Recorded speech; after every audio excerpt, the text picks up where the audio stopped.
ये उस समय की बात है जब मैं और मेरा दोस्त एक हॉन्टेड मूवी देखकर बाहर आ रहे थे। हालांकि पिक्चर सिर्फ नाम के लिए हॉन्टेड थी, क्योंकि उसमें डरने जैसा कुछ था ही नहीं। ऐसे ही हम हॉन्टेड मूवीज के बारे में डिस्कस कर रहे थे कि तभी मेरे दोस्त अमन ने मुझे एक हॉन्टेड सिनेमा हॉल के बारे में बताया, जिसकी कहानियां काफ़ी फेमस थी। अमन ने मुझे सिनेमा हॉल के बारे में बताते हुए कहा कि रवि, नेहा और करण तीन दोस्त थे और उन्हें भी हॉरर मूवीज देखने का बड़ा क्रेज था। और एक दिन उन्होंने सुना कि उनके शहर में एक पुराने बंद पड़े सिनेमा हॉल सोना टॉकीज के बारे में अजीब बातें चल रही हैं। कहते हैं कि रात को वहां से लोगों की चीखने की आवाजें सुनाई देती है, और जो भी अंदर गया या तो वो वापस नहीं आया या फिर पागल हो गया।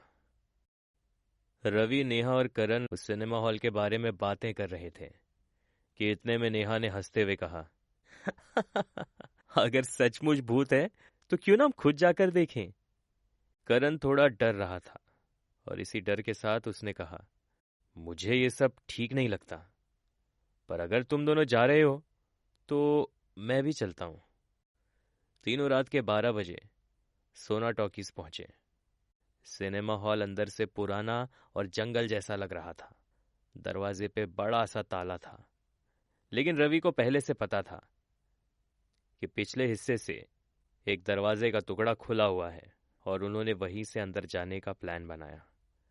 जब ये तीनों अंदर गए तो एक अजीब सी बदबू थी, जैसे पुराने कपड़ों और मिट्टी की बू आती है, ठीक वैसी ही। उस सिनेमा हॉल के अंदर लगा हुआ बड़ा स्क्रीन का पर्दा फटा हुआ था और कुर्सियां धूल से भरी थी।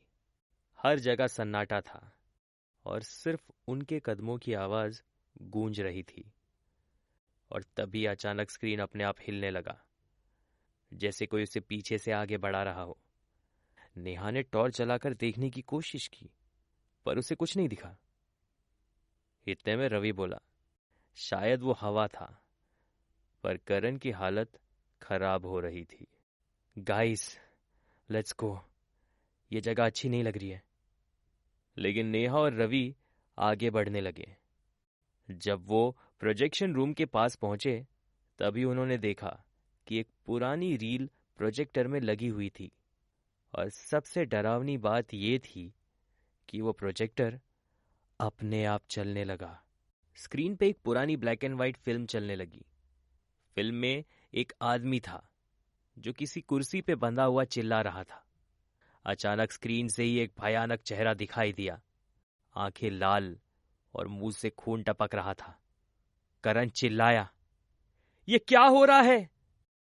और तभी उन्होंने सुना कि पीछे से कोई आया। किसी के पैरों की आहट हो रही थी। रवि ने पीछे देखा। एक आदमी का धुंधला सा साया उनकी तरफ बढ़ रहा था। उसकी आंखें पूरी तरह से काली थी। तीनों जोर से चीख पड़े और भागने लगे। लेकिन जैसे ही उन्होंने एग्जिट डोर खोलने की कोशिश की, वो दरवाजा जम गया था। अचानक से एक भारी आवाज आई, मुझे छोड़ के मत जाओ। स्क्रीन पे एक नया सीन आया। वो आदमी जो पहले स्क्रीन पे दिख रहा था, अब वो अपनी कहानी बता रहा था। मेरा नाम राघव था। मैं इसी थिएटर का प्रोजेक्शनिस्ट था। एक दिन जब यहां आग लगी, सब लोग भाग गए, पर मुझे अंदर बंद कर दिया गया और मैं जलकर मर गया। अब हर रात ये कहानी दिखाने के लिए वापस आता हूं। कोई नहीं बचा सकता मुझे। तीनों के होश उड़ गए। नेहा चीखी, हम क्या करें? ये हमें मार डालेगा। तभी रवि ने देखा, एक तरफ एक पुरानी तावीज पड़ी थी। उसने बिना सोचे तावीज उठाकर उस भूतिया साये की तरफ फेंक दिया। एक जोर का धमाका हुआ और पूरा सिनेमा हॉल हिल गया, और अचानक से सब कुछ शांत हो गया। स्क्रीन बंद हो गई और दरवाजा अपने आप खुल गया, और तीनों बिना टाइम वेस्ट किए वहां से भाग गए। अगली सुबह जब तीनों पुलिस के साथ वहां आए, तो अंदर कुछ भी नहीं था। कोई पुराना प्रोजेक्टर, कोई फिल्म रील, कुछ नहीं। पुलिस वाले हंसे और बोले, बेटा ये हॉल 20 साल से बंद है, यहां कुछ नहीं मिलेगा। लेकिन रवि, नेहा और करण जानते थे कि जो उन्होंने देखा वो सच था। सोना टॉकीज सिर्फ एक बंद पड़ा सिनेमा हॉल नहीं था, वो एक भटकती हुई आत्मा का श्राप था जो हर रात अपने मौत की कहानी सुनाने के लिए लौटती थी। और जो भी उसकी कहानी एक बार देख लेता वो पहले जैसा नहीं रहता। तो ये थी वो कहानी जो मुझे मेरे दोस्त अमन ने सुनाई थी।